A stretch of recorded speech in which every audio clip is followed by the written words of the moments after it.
This is the X-Zone Broadcast Network, broadcasting worldwide on broadcast affiliates and satellite program providers, including CNN Broadcast Network, Sirius Satellite Network, Star Media, Good News Radio Network, Angel Broadcast Network, Wiki Broadcast Network, and WPBN TV. For more information on the X-Zone Broadcast Network, visit us at www.xzbn.net.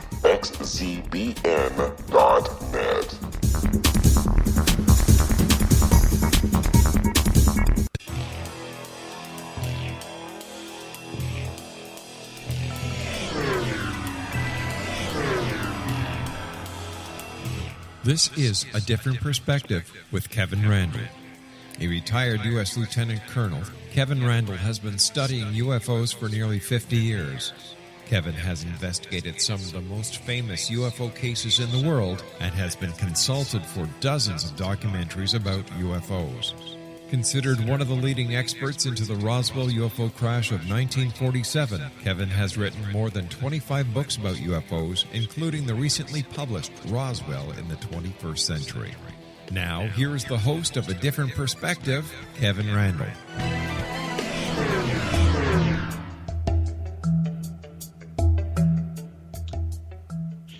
And as I promised last week, we have returned. I am, in fact, Kevin Randle, and this is A Different Perspective. I am joined by Nick Redfern, who I will introduce in just a moment. But before I get to Nick, I wanted to make a comment. An airplane has crashed in an area referred to as the Bermuda Triangle. ABC News is pushing this as another mysterious disappearance, and yet the Coast Guard has found wreckage. It's not a mysterious disappearance. It is a tragedy, especially for the families of the people who are lost. But the point is, this is fake news. There is no mystery of the Bermuda Triangle. It is an area that is highly traveled, and it is the wrecks of ships and planes in that area is no larger than it is in other areas of the world. So it's a manufactured mystery is what I'm trying to say there. And I wanted to get that out of the way first before I picked on poor old Nick Redfern. Nick's latest book is Roswell UFO Conspiracy, Exposing a Shocking and Sinister Secret.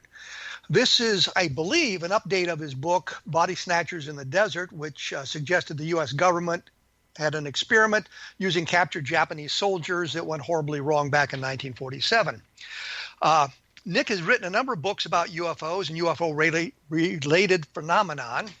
I think he is trying to take the record for the most UFO books from Brad Steiger, though there are people who say I have written the most UFO books. Somebody came up to me at the MUFON Symposium in Denver a couple of years ago and asked me if I knew I'd written more UFO books than anybody else, and I said no, and I said I thought it was Brad Steiger. Brad and I have talked about this a couple of times, and he thinks it's me, and I think it's him, and I think Nick is trying to catch us. Anyway, what we have here is a book about an updated book about what happened in Roswell. I wrote a book, Roswell in the 21st Century, which you all know about, mine suggesting that the evidence is not conclusive as to what happened. Nick has a theme of a failed government project, I believe, and we'll discuss that at length here and probably ad nauseum. Nick Redfern, finally, welcome to A Different Perspective. Hey, Kevin. Thanks for having me on again. Well, you had a book out to push, so I thought I'd help you out in that arena.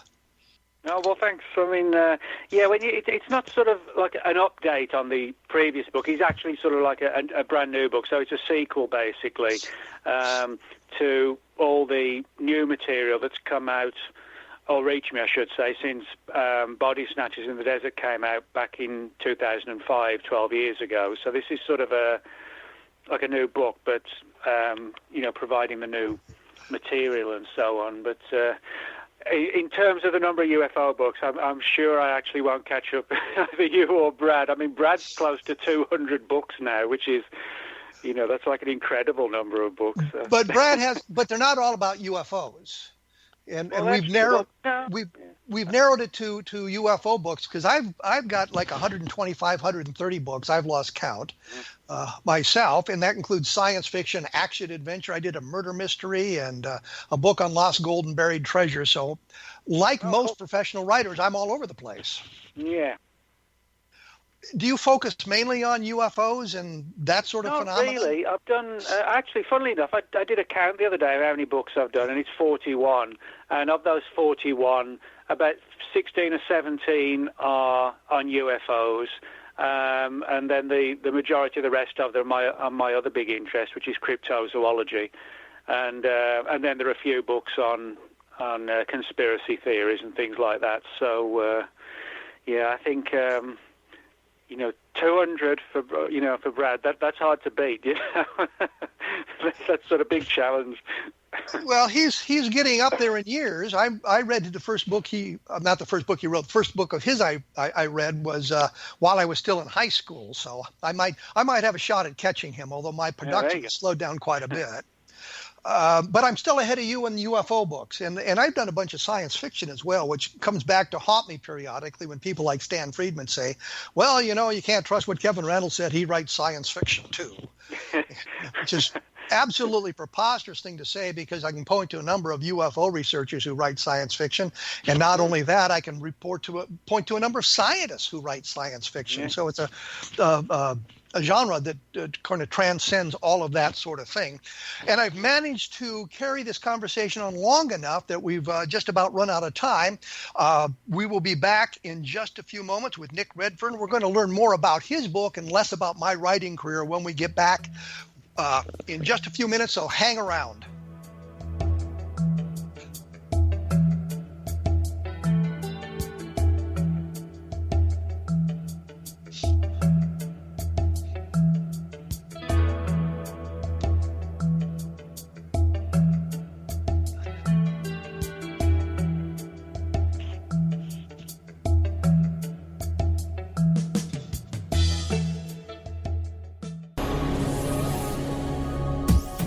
This is the X-Zone Broadcast Network, broadcasting worldwide on broadcast affiliates and satellite program providers, including CNN Broadcast Network, Sirius Satellite Network, Star Media, Good News Radio Network, Angel Broadcast Network, Wiki Broadcast Network, and WPBN TV. For more information on the X-Zone Broadcast Network, visit us at www.xzbn.net.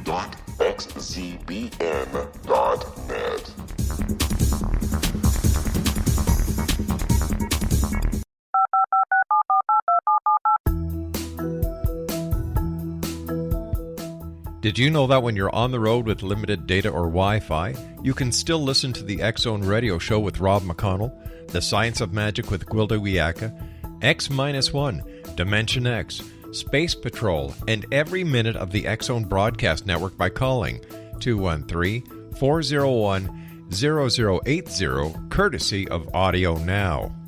No smartphone, app, or internet needed. It saves your data plan, and it's free if you have unlimited minutes.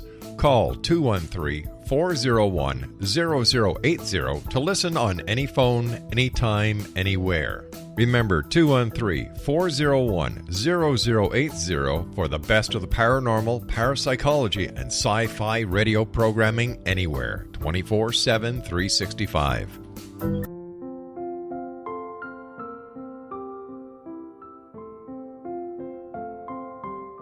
I am Dr. Carl O'Helvey, founder, president of a new cancer foundation focusing on evidence-based physical, mental, and spiritual interventions, including natural cancer cures, prayer, meditation, affirmations, nutrition, and other related holistic cancer prevention and cure modalities.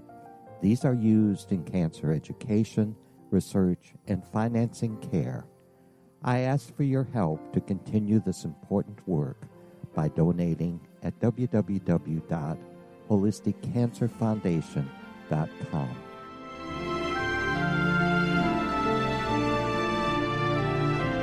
Hello, I'm Pete Marsh. With my daughter Justina, we will be presenting the new radio show, Too Good to Be True. If something seems too good to be true, it usually is. But with the help of Justina's amazing gifts, we're going to gain insight into questions that don't yet have complete answers. Have you wondered who built Stonehenge and for what reason? Why are crop circles found in the same region as Stonehenge and elsewhere? Are crop circles a hoax, or are they created with technologies that we have little knowledge of? Who built the pyramids in Egypt and also in other countries? How and why were they built? Was the Titanic switched with the Britannic as part of a gigantic insurance fraud, or for more insidious reasons? What caused the Tunguska event when trees were flattened over an 800 square mile area in Siberia? Will the new insights be too good to be true? Well, that will depend on what you are prepared to believe. Please join us as we start on this journey together. For more information on Too Good to Be True, visit www.xzbn.net. Little children aren't the only ones afraid of the dark. Millions of soldiers return from war zones with PTSD, anger, frustration, fear, and loneliness, much of which surfaces during the darkness of the night. You have the chance to change the lives of these American heroes. Songs and Stories for Soldiers.us provides free MP3 players for these men and women. With a list of 3 million songs in 16 different styles, 100,000 audiobooks, and 30,000 old-time radio programs, every veteran can find something to soothe and comfort them at no cost. All our players contain an 8-hour audio program designed to help veterans fall asleep. With 1,500 plus vets now participating, it's our goal to deliver 10,000 audio players this year. Go to our website at songsandstoriesforsoldiers.us. Help us help a veteran make it through the night.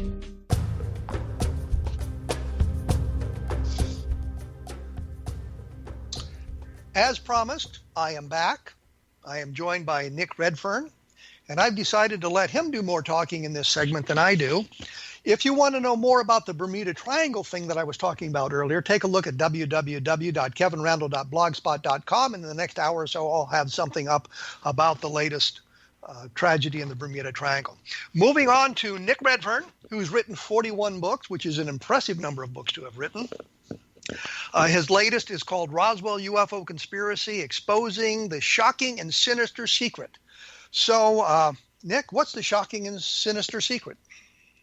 Well, basically, Kevin, as I said earlier, it carries on from my 2005 book, Body Snatchers in the Desert, and it deals essentially with human experimentation, if you like, post-Second World War, Japanese equivalents of Operation Paperclip with technology and people being clandestinely brought over, and the idea that the vehicle or the craft, however you want to term it, that came down Roswell on the Foster Ranch, outside of Roswell on the Foster Ranch, was a combination of kind of like a lifting body and a massive balloon array.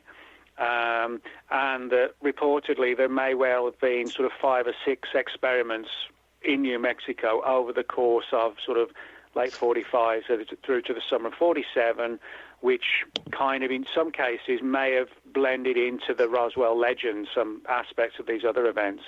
Well, let me break in here. Let me break in here and get a couple of points for people who may not be aware of this. In Body Snatchers in the Desert, you were alleging that these were captured Japanese soldiers or Japanese scientists that had been brought over here against their will, unlike Paperclip was sort of getting them out of Germany, but against their will, and then they were the subjects of experimentation in some kind of experimentation.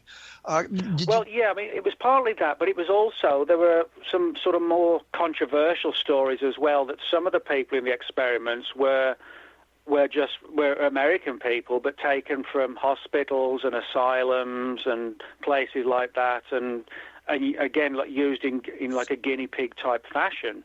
Now, in the original book, Body Snatchers, I use the testimony of 5 or 6 different elderly sources and blended it with what we know for sure about things like, the Japanese balloons, Unit 731, which was this sort of, very dark and disturbing program that the Japanese had on essentially human experimentation. Well, let me break in again here, and I promised I'd let you talk more, and I'm not doing it. I don't know why. The Japanese balloons you're talking about are the Japanese balloon bombs, I believe, aren't they? That were launched during the Second World War and were responsible for 6 deaths here in the United States, in Oregon. And parts of these balloon bombs, and they were designed to start forest fires, burn down factories, cause kind of havoc. Some of them were found as far, east as Michigan. 3 were found in Iowa that I know of. They were found in Canada. They were found in Mexico. The Japanese launched about 9,000 of these things, and around 200, 250 actually made it to the North American continent and delivered their payloads. So you're talking about that technology, and you're talking about this Japanese in unit. In a way, but I mean, all the people I spoke to said, the Fugo balloons were just pretty much, there wasn't much to them at all. They were just balloons and, very primitive in many respects. But it is a fact that in the closing stages of the Second World War, rumors were flying around that the Japanese had Nagasaki and Hiroshima not been bombed, and had the war continued, that the Japanese were planning on building much bigger and sturdier balloons, which would actually have gondolas attached for crews, and they might actually have been used in sort of like suicide kamikaze missions. And the story I got was that it was the plans and the sort of the paperwork and the personnel that were involved in the design of these huge new massive balloons, that they were the ones who came over and that reportedly worked on some of these huge balloon / lifting body experiments. So it wasn't sort of, it didn't involve the Fugo balloons, as John Keel believed, but it was sort of post-Fugo balloons. Did you find documentation supporting some of this? Yes, yeah. I mean, there are stories. Yeah, I mean, you can find news stories where they talk about Japanese so-called death-defying Japanese pilots, being in these balloons. And, so it's a very controversial angle. But one of the reasons why I wanted to write the update was because, when Body Snatchers came out, a lot of people were referring to it as, Nick Redfern's story or Nick Redfern's theory, not realizing that a lot of other people had been given the same story at varying times, and that some, when Body Snatchers came out, I didn't even know they'd been contacted, but I'll explain what I mean by that. I mean, in 1997, Popular Mechanics put out an article stating that they'd been told of a forthcoming release of documents that would tell, concerning Roswell, that would tell of a Japanese equivalent of paperclip. So there's a few stories like that flying around, but the most interesting one, which came from, I'm sure you know him, a very well-respected Australian researcher, Keith Basterfield. Now, Keith, my book, Body Snatchers, came out in 2005, and towards the end of 2005, Keith contacted me because he'd read Body Snatchers, and he said, when I was reading your book, I realized that this is sort of identical to a story that a guy gave him sort of like a year earlier. And so he told me the story about how this guy had contacted him. His father was a Brit who'd emigrated to Australia, and that Keith had a long chat with this guy personally, in person, and the story, again, was very similar. These sort of huge balloon arrays, lifting bodies, the ability of the two to detach and so on. And something coming down, one of these craft coming down on the Foster Ranch. And it got controversial because there were references to, again, sort of human guinea pigs used in the flight, etc., etc. And Keith arranged for me to speak to him, and I refer to him in the book as Martin because that's what Keith refers to him as, but we both know his real full name. And I was able to call him from over here in Australia to Australia shortly after Keith told me the story. And he related this account of how reportedly there was this sort of huge device, which was, as his father told him, I should just explain this, Martin's father worked in British intelligence in MI5, which is the British equivalent of the FBI. And reportedly, under circumstances we don't know, supposedly MI5 actually had files on Roswell. They knew about the case. And according to what Martin's father told him, that what came down was this gigantic balloon coupled with this lifting body, and there was some sort of aerial calamity where the two separated, and because of the weight of the craft, it just came slamming down to the ground. But the balloon array, being obviously much lighter, which shattered, came down at another portion on the ranch.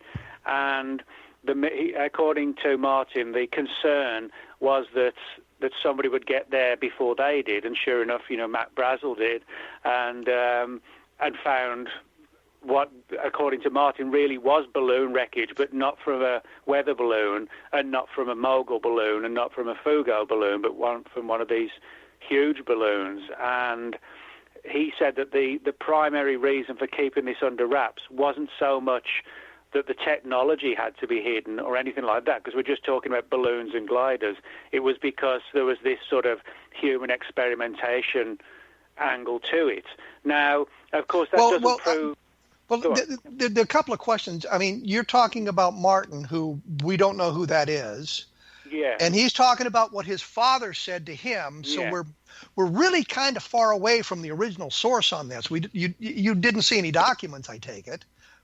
No, I didn't. But I mean, I had an extensive conversation with him. And, Understood. But I'm saying you didn't see any documents. You've got a story told by Martin. No. But I mean, then again, the only documents that sort of, really reference the alien angle of Roswell are the MJ-12 documents, which nobody, as I know, takes them seriously anymore. Well, there are a couple people, and we won't point any fingers. But one of the things, I don't sort of, brush off the issues where there are problems. I mean, the big problem with any theory when it comes to Roswell is there's no proof for it. I mean, ironically, despite what some people think, even the Air Force wasn't able to prove that a mogul balloon came down on the ranch. That was their conclusion, but they couldn't prove it. So, in other words, that's one of the big frustrations about Roswell. But I would say an argument that the mogul explanation, at least we know the experiments were going on. We have documentation about it, and the documentation clearly says there was no mogul balloon launch on the date in question. So we have documentation, and it kind of refutes the idea the Air Force came up with. But we have documentation, and what I'm trying to get at here and see if I understand properly is that there aren't any documentations about this. This was an event that took place 2 years after the war, so clearly it wasn't the Japanese doing it. No, it wasn't the Japanese doing it, from the perspective of like an enemy attack or nothing like that. No, it was reportedly a Japanese equivalent of Operation Paperclip, with Japanese personnel, scientists, etc., clandestinely brought over to work in New Mexico or possibly elsewhere too in the United States. Now, one of the things that I also sort of talk about in the new book is the background as to how I met some of the whistleblowers that provided the information, or all the whistleblowers that I spoke with for the original book, and how that came about. Because in the first book, Simon & Schuster, who published it, they just wanted the data, but a lot of people were asking me, well, where did you meet this person? How did you come to meet them? And they were valid points, but Simon & Schuster didn't want it kind of like, a diary of me going, I headed out to a restaurant to meet this elderly guy. They didn't want it written like that. But the new book, I've included all that material to sort of demonstrate how and why I got the story and where they got the story from about the, this Japanese angle. But yeah, I mean, I'll be the first to admit that when it comes to trying to actually verify this story, that is where we hit a stumbling block. But one of the things that keeps me on the trail of this angle is the fact that there are threads and links from other people. Now, one sort of little angle, which again, kind of is the sort of things I look for, is that when Body Snatchers came out in 2005, well, the book was actually finished, or the manuscript was finished in 2004. Now, one of the people who in the book I called the Colonel told me that the flight that went wrong at Roswell was a nighttime flight. Okay, let me interrupt you here. We'll have to come back to this. The Colonel told you it's a nighttime flight, and we'll explore that a little more deeply when we come back. But I got to take a break here. I will have material up about some of this on my blog at www.kevinrandle.blogspot.com. And if you want to do contrasting and comparisons, you can take a look at Nick's new book, Roswell UFO Conspiracy: Exposing a Shocking and Sinister Secret, and my book, Roswell in the 21st Century, which kind of leaves you hanging because I don't have a real good conclusion. I just have some facts that go along with much of what was said there. So we will be back right after this, so stick around.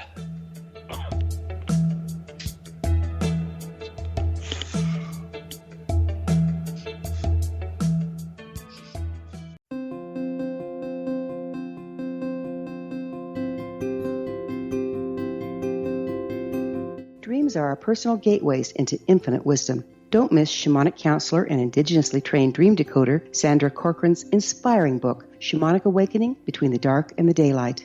This remarkable work chronicles Sandra's 35 years of experience with diverse wisdom keepers and her initiations throughout the Americas and across the British Isles, Turkey, Greece, and Egypt. Sandy's knowledge of symbology, psychology, and myth influence her dream blog and workshops. Sandy offers private tarot readings, international journeys, a meditative CD, as well as her book, Shamanic Awakening, to encourage you as you navigate this earth walk, creating a deeper connection to yourself and all that is. Find this and more at Sandy's website, starwalkervisions.com.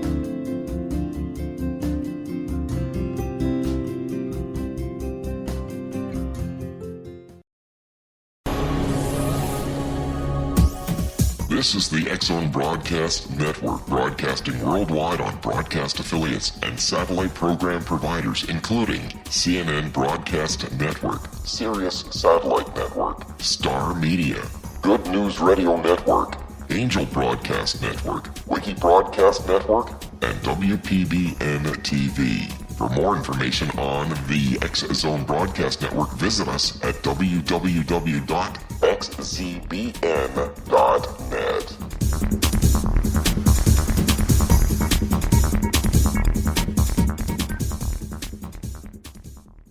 How would you like to be able to read other people's minds? Well, the next best thing is here. When you know how to read a person's name, you know how the person thinks, feels, and behaves. Each letter in our name holds a key to unlock our true essence. Our name contains both our gifts and challenges in this lifetime.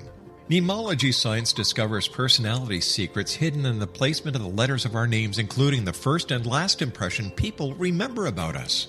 Sharon shows us how to interpret the arrangement of letters as outlined in her book, Know the Name, Know the Person.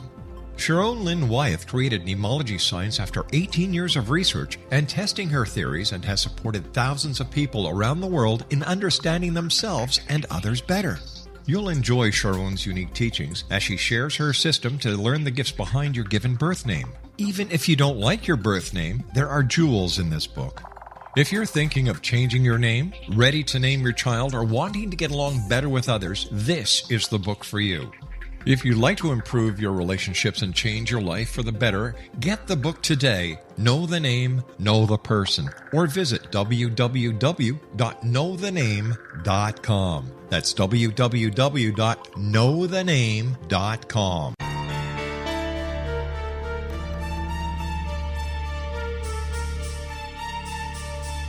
Hello, I'm Justina Marsh, and with my dad Pete, we are going to present a new show called Too Good to Be True. Together, we are aiming to discover more truths about this world and beyond. Do you have unanswered questions about the world?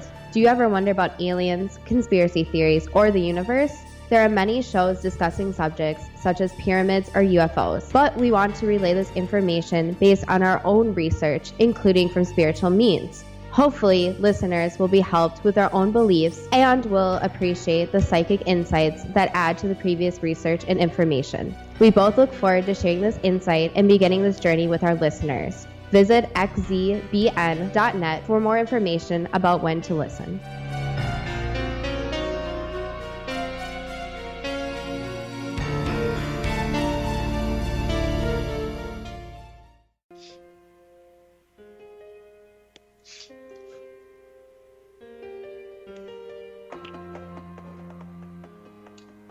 And as I promised, we are back with Nick Redfern. We're talking about Roswell UFO Conspiracy, exposing a shocking and sinister secret. And as usual, I have trouble with my syntax and pronunciation, and I do not know why, because I can speak much better when I'm not hooked up to all these gadgets, I guess. When we left, Nick was talking about the colonel, I guess, who gave him information about body snatchers in the desert. Yeah. We learned a little bit about how this came about. So continue on in that vein. Well, yeah, I mean, one of the interesting things was that he said that the flight that came down on the Foster Ranch, it was a nighttime flight. Now, when I spoke to Keith Basterfield, and Keith, told me the story, his source, Martin, said that the one big thing more than anything else that hindered the recovery and largely led to the fact that the story came out was that this was a nighttime flight, and that by the time there was a search up for it, because it was night, they didn't actually find it before the rancher Randle got it first. So kind of little things like that, where somebody brings up something as an aside, which somebody else brought up as an aside before the book was actually published, and there were actually quite a few threads in Martin's account, which absolutely 100% mirrored what I was published in Body Snatchers, but when Body Snatchers was still being written by me, or at the very latest point when it was still in a Word document in the offices at Simon & Schuster, where nobody had seen it, and yet Martin's information, as I said, in some cases, wasn't sort of vaguely similar. It was exactly the same. But you understand one of the problems I have, which is we don't have the name, so I can't call the guy and bother him. And I understand the reservations about doing that, because if you put people's real names in the book without their permission and understanding, then they're going to be inundated with phone calls by people wanting to check the information themselves, including drunks in bars. And that was one of the things that Bill Brazel had told me. Bill Brazel being the son of the rancher, and Brazel having found bits of the material at the ranch the ranch in near Corona, was that periodically they'd get calls at 2 and 3 o'clock in the morning from drunks in bars wanting to know if the story was true. So I get that, and I hesitate to use people's names because I know what the people said to me. I know that these are real people, and this is what they said, which doesn't necessarily make it true, but that's what they said. And if I publish their names, then they're going to end up with the phone calls from people wanting to see if I'd accurately reported what they said. So I understand the hesitation.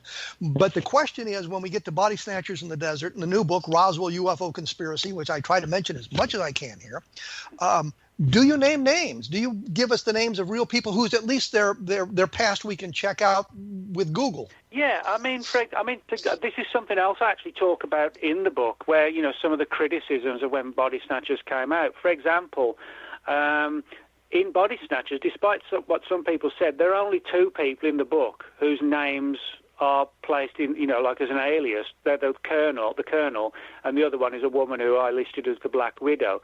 But they're the only 2 whose names don't appear under their real names in the entire book. And with the new one, Martin is the only one whose name is withheld.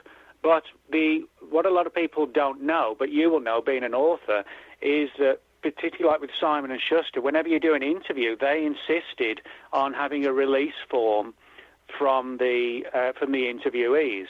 And so, in other words, those release forms had the full name and address and contact information of the interviewees, because Simon & Schuster's legal departments required them. As today most publishers require a release if you do an extensive interview with someone, or an interview period with someone.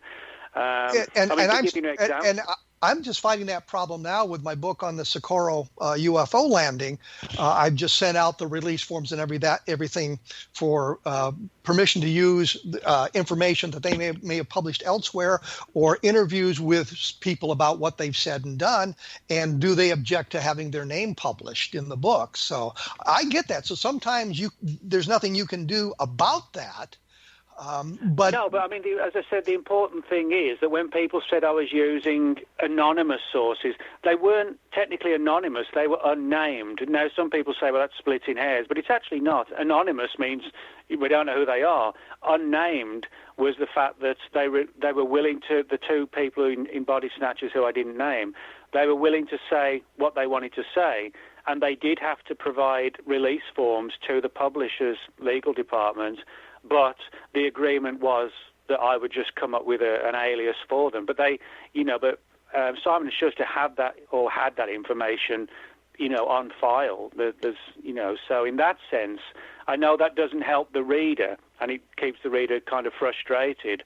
But it isn't like Simon & Schuster just had to rely on me saying, "Well, I met them," and that's the end of it. It wasn't like that at all. So. Well, when we did the first book on Roswell, Don Schmidt and I spent 24 hours, not all at one time, on the phone with the legal department at Avon Books, talking about that. And finally, the attorney I was speaking with asked me a question: "Do you have these on tape?" And I said, "Yes," because there was a letter had been sent to the publisher claiming that we'd stolen information. And we were trying to point out, we did this ourselves, and we got the names. And another author whose name I will not mention actually used some of our material with neither credit nor attribution, and it's clearly material that Don Schmidt and I had gathered. But the point simply is that we had to tell the publisher, we had the interviews on tape. We talked to the people. I have the tape, and if we didn't have tape, we had notes taken at the time. But most of the stuff was done on tape. Did you use tape for your interviews, or did you take notes? Well, it was actually a combination of both, really, and it was depending on the circumstances that some of the people, placed me under. So a couple of them, one of the guys who I interviewed in England, he was just full on for it just being, notes, and that was it. But, different people have different approaches. I mean, when I phoned Martin in Australia, he'd never met me or anything. He was just referred to me by Keith Basterfield. And he was happy to, tell me the whole thing over the phone. So I think a lot of it just comes down to, personal approach as to how they want to handle these things. Some people are fine. Other people get a little bit concerned, when you start asking for release forms and things like that. But I mean, at the end of the day, it protects the author, it protects the interviewee, and it protects the publisher. So. In that sense, I think it's a good thing that, release forms do exist. But sometimes, I have to admit, it can kind of hinder things a little bit, But, I mean, that's just one of the things. I mean, another example from the book, which is kind of controversial as well. I'm sure you'll remember when UFO Updates was around, one of the sort of the more feisty and regular contributors was Kathy Caston. You remember? Yes. Oh, okay. Well, Kathy, I got to know her after Body Snatchers came out because she had been quietly looking into the same angle and uncovered some similar threads. And when Kathy unfortunately died in 2012, because I'd known her for so long, and she'd actually sent me quite a few files and reports that she'd put together on Roswell, which were never published. Her family decided to send me her entire UFO collection.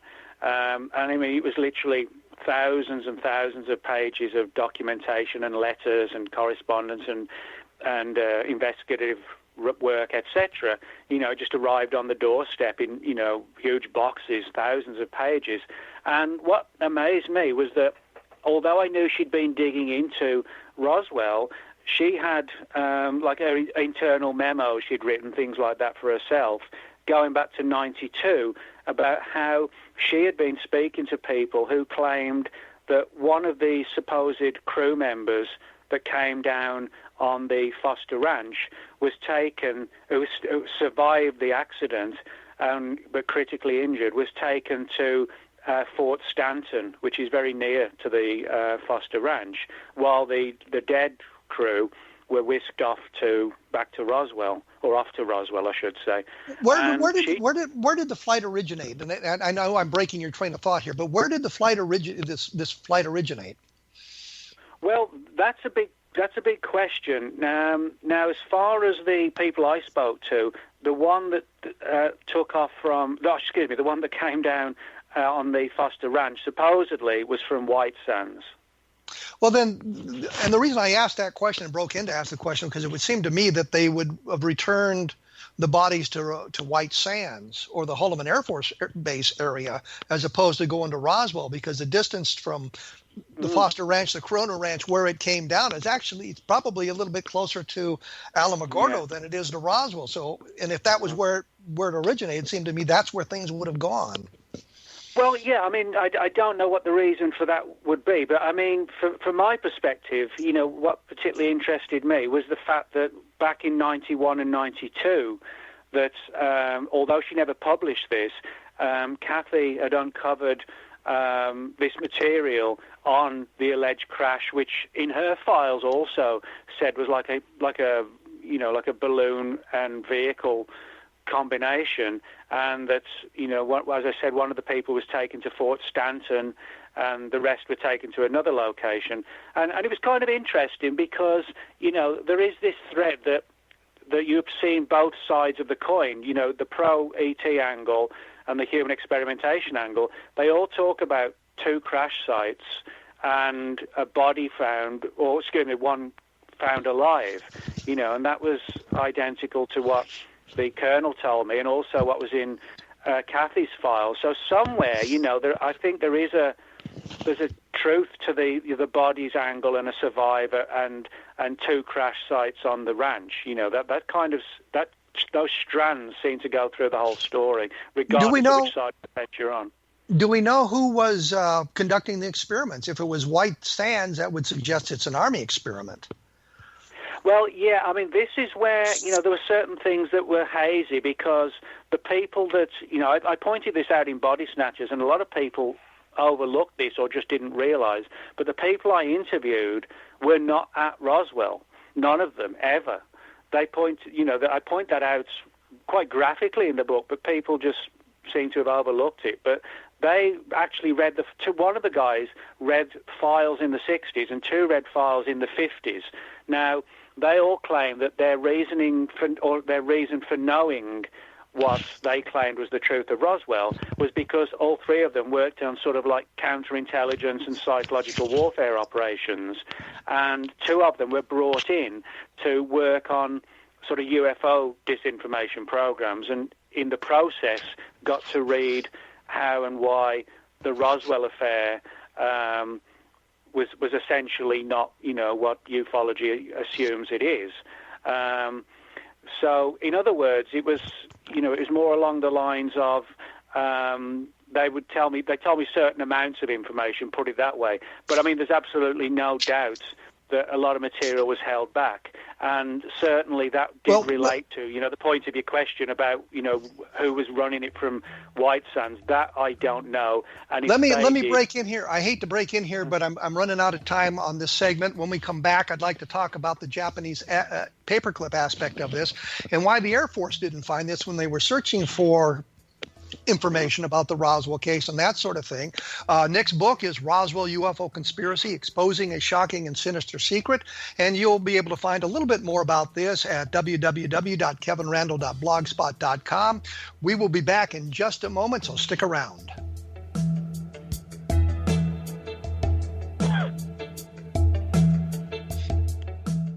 Hi everyone, Rob McConnell here, and I wanted to spend a moment on internet streaming. Everybody has heard about internet streaming, but not many know much about it. Did you know the internet streams just about everything? Movies. From new releases to old classics. TV shows. Almost every show, every episode, and much more. But the question has always been, how do you do it? Well now, thanks to the folks at 123 Ready TV, I have the answer for you. They have developed a simple program app, 123 Ready TV, that you install on your Windows PC, Android smartphone, or Android tablet that can have you streaming like a pro in less than 5 minutes. You truly won't believe how much is available or how easy it is to do until you try. And for a one-time cost of only $19.99, this product is a real winner. To learn more about 123 Ready TV, visit our website at www.xzbn.net.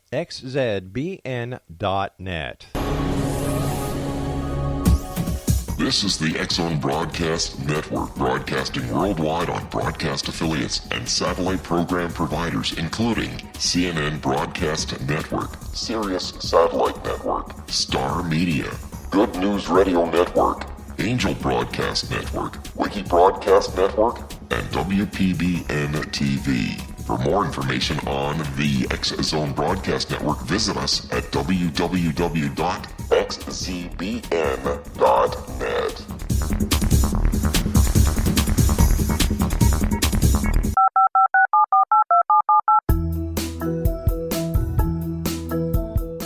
Did you know that when you're on the road with limited data or Wi-Fi, you can still listen to the X-Zone Radio Show with Rob McConnell, The Science of Magic with Gwilda Wiyaka, X-1, Dimension X, Space Patrol, and every minute of the X-Zone Broadcast Network by calling 213-401-0080, courtesy of Audio Now.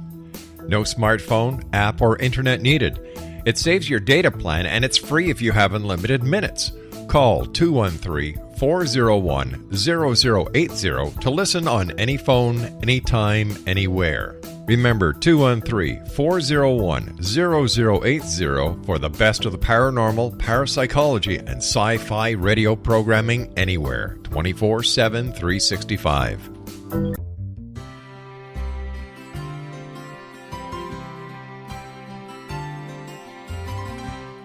True healing must address 4 levels: physical, emotional, mental, and spiritual, for us to live joyful and productive lives. We tend to treat 3 of the 4, leaving the spiritual languishing. If you're tired of the same dysfunctional patterns cropping up in your life, Soul Balancing is for you. Trixie Phelps, owner and founder of Soul Balancing, is a naturally gifted energy healer trained in numerous esoteric forms, including shamanism. Trixie has created a powerful modality that safely and effectively clears your energetic field. A Soul Balancing session can remove interference, heal trauma, and restore your hope. Contact Trixie for a life-changing long-distance session today, www.soulbalancing.world.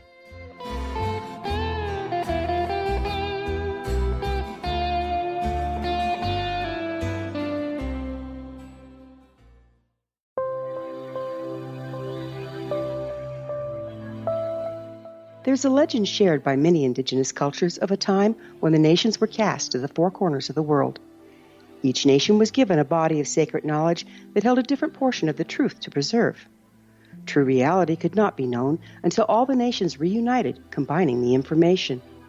If a single one was missing, the world could not be reborn and darkness would prevail. The Science of Magic Radio is dedicated to reuniting the sacred knowledge. With the understanding, none of us has all the answers, but together we can open new perceptions and possibilities. Through our combined vision, the world can be reborn into a place where darkness no longer prevails. Join me, Gwilda Wiyaka, and the Science of Magic daily on the X-Zone Broadcast Network, xzbn.net, or visit us at thescienceofmagic.net.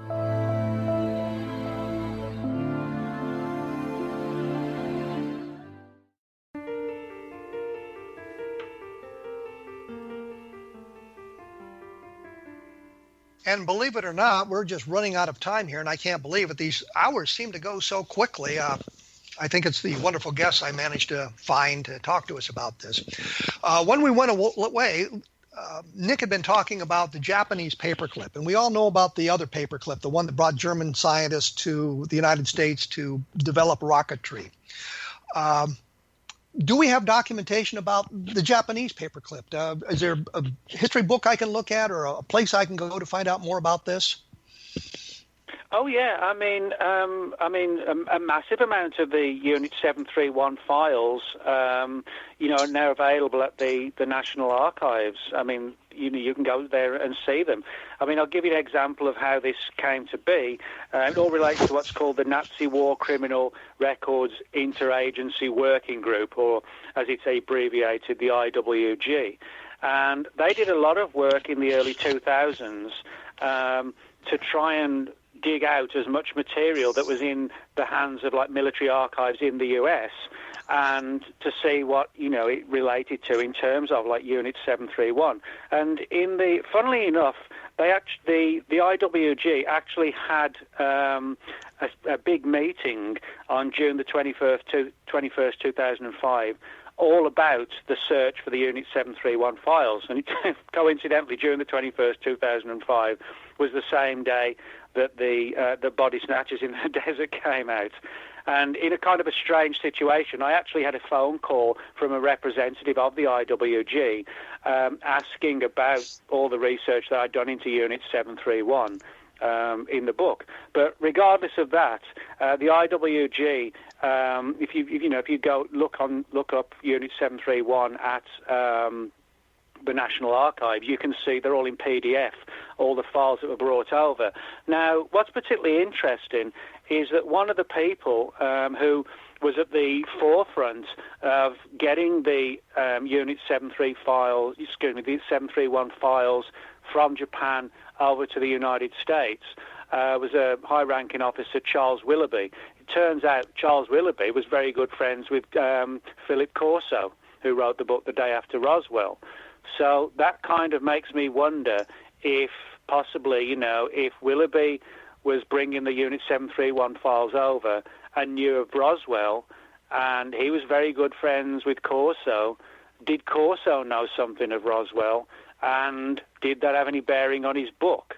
Now, that's speculation, I admit, but I do find the threads, again, to be intriguing.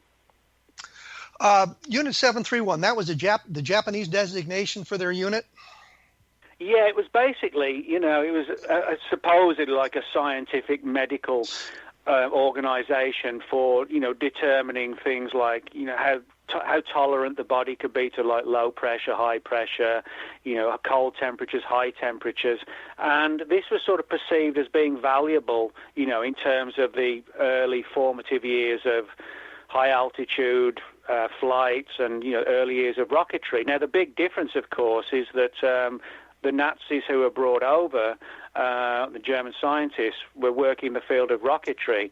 The Unit 731 people, they were dealing with sort of human experimentation, and some of it sounds like it was just done for the sake of doing it because they were warped. They did terrible experiments like amputating people's arms and then fitting them onto somebody else's body and to see why they wouldn't take, and just blasting them with hose pipes, with freezing cold water just to see how the body reacts. Well, anybody would guess how the body reacts, So what I was told was that because the experiments that they undertook were so inflammatory, so to speak, that nobody ever wanted to talk about this because, it was almost as if the line had been crossed. It was bad enough having to work with the Nazis, but if they hadn't fallen in, if we hadn't got them, the Russians would have got them and possibly have got ahead. So it was kind of like doing a Faustian pact. You have to do what you have to do to survive, really, I guess. But you're not suggesting any of these experiments took place in the United States. You're suggesting they took place during the Second World War in this Japanese Unit 731. Yeah. Oh, no. As far as we know, the Unit 731 scientists, they were not brought over and implanted into the United States. But what I was told did happen was that the people who worked on these massive balloon designs, they came over. But no, the Unit 731 people were pretty much, where they could be. They were, they were prosecuted for war crimes, etc. But it was reportedly the scientists who were working on some of these larger balloon arrays. Now, in terms of, your other question before the break about, why the Air Force couldn't find the documentation, again, there was almost like a unanimous explanation from all the people I spoke to, that because some of this, the documentation, but not the people, kind of led back to Unit 731 and these human experimentation experiments, guinea pigs, etc., it was kind of seen as crossing the line and not entirely legal. Reportedly, that when these experiments occurred, and really they didn't learn too much from them, and there were accidents as well, the decision was taken to shred, burn, destroy the original documentation. And of course, there would be no reason to keep, the bodies of the people, and there'd certainly be no reason to keep shredded balloons or the lifting body. Now, if it was a UFO that came down, everything would be kept, the bodies, the craft, because it would be unique material that could be studied. But if it's, semi-illegal experiments using balloons and glider-type lifting bodies and human guinea pigs, you could understand why somebody may have said, let's just destroy the lot, let's get rid of it. And that may explain why the Air Force of the 1990s couldn't find anything. And as I point out in the book, I don't view the Air Force as the bad guys when they did their investigation. I'm very different approach to a lot of people in the Roswell community or the UFO community. I actually think their search was a legitimate search, but they came up empty-handed, felt the responsibility was on their part to find an answer, and went with Mogul. But I think that, there's a possibility that if it really was sort of controversial human experimentation, the documentation may well have been just destroyed, completely destroyed, to protect, those that were involved. But then again, we have the story of people like Martin in Australia so maybe something survived, but everybody I spoke to said as far as they knew, it was a case of shred it, burn it, etc., etc. Well, I get confused here when you talk about some of this, because we're talking about we're talking about experiments conducted by Unit 731 during the Second World War, which basically were war crimes. And then you talk about experimentation, semi-legal, semi-illegal experimentation. Did some of that experimentation take place in the United States? Well, yeah, I mean, the story that I got, so as everybody kind of understand, is that, that we're not talking about, major war criminals being brought over, but what was brought over was the documentation, and this is what the National Archives now have on show. What happened was that the files were reportedly brought over because those files, despite the nature of the experiments, told the story of how, the sort of things like high and low pressure and altitude experiments had been undertaken by Unit 731. So it was the documents that were needed to be brought over to sort of help understand, the nature of how the human body would react in these sort of high altitude circumstances, etc. But because some of this material was coming from the Unit 731 files, that was something that nobody wanted to talk about. Now, in terms of the flights, the story that I got was that the 1947 flights, some of them included Japanese people who were working on the post-Fugo programs. Others were handicapped people taken from hospitals and asylums. And it was those angles that prompted the sort of the grave secrecy, because it was perceived as crossing the line. And when, people higher up in the government realized what had gone on, it was all stamped out, and this has gone too far. This has crossed the line, and then it was a case of just destroying everything. But word of mouth kept the legend going. So, if the story's true, the big problem may be that there really is no documentation left. But if it's a UFO that came down, then there is a chance of us proving it, because that material will be so unique it would never be destroyed. Well, Nick, I'm afraid we're out of time. This has been fascinating. Your book, Roswell UFO Conspiracy, that's out now? We can buy that now if we want? Yeah, well, actually, because I mentioned you three or four times in the book, maybe more. So I'll send you a copy if you just message me your address, and then I'll send a copy out to you. I'll do that. I was hoping that I could get the listeners to buy copies of your book so you'll become rich and famous. Well, nobody gets rich and famous from UFOs. and stop slumming on the radio. Thank you very much, Rick. Nick, I appreciate you taking time to share that information with us, and I hope that a lot of people will be interested in Roswell UFO Conspiracy, exposing a shocking and sinister secret. Sinister secret. All right. Thanks, Kevin. Thank you. We will be back next week with another show. I'm going to talk to James Clarkson about his UFO investigations in the Northwest, and we might talk a little bit about Roswell as well. And as I say, you can learn a little bit more about this, and I'll have some links up for you as well so that you can follow up on this about the shocking secret here at Roswell on the blog www.kevinrandle.blogspot.com.